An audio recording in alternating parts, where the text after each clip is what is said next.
Vous connaissez l'histoire de Dumbo? Vous savez, Dumbo, l'éléphant aux grandes oreilles. Pour moi, le coaching, qu'il soit individuel ou d'équipe, ça ressemble beaucoup à l'histoire de Dumbo. Au début de l'histoire, tout le monde se moque de Dumbo avec ses grandes oreilles. Tout le monde sauf Timothée, la petite souris qui a compris avant tout le monde que Dumbo avait l'extraordinaire pouvoir de voler.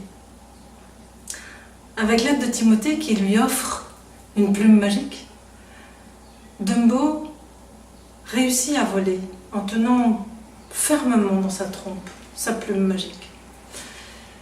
Sauf qu'à un moment, il est tout en haut de la plateforme, au milieu du cirque, tout en haut du chapiteau.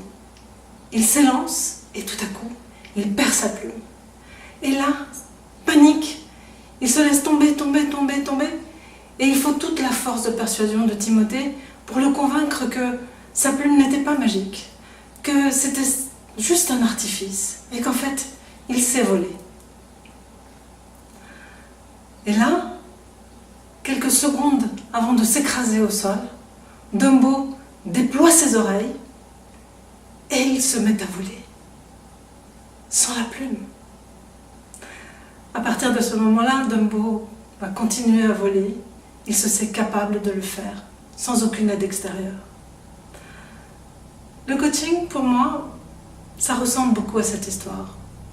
Dans ce regard de Pygmalion que l'on pose sur la personne ou sur l'équipe. Et c'est ce regard de Pygmalion qui permet de faire émerger le potentiel latent.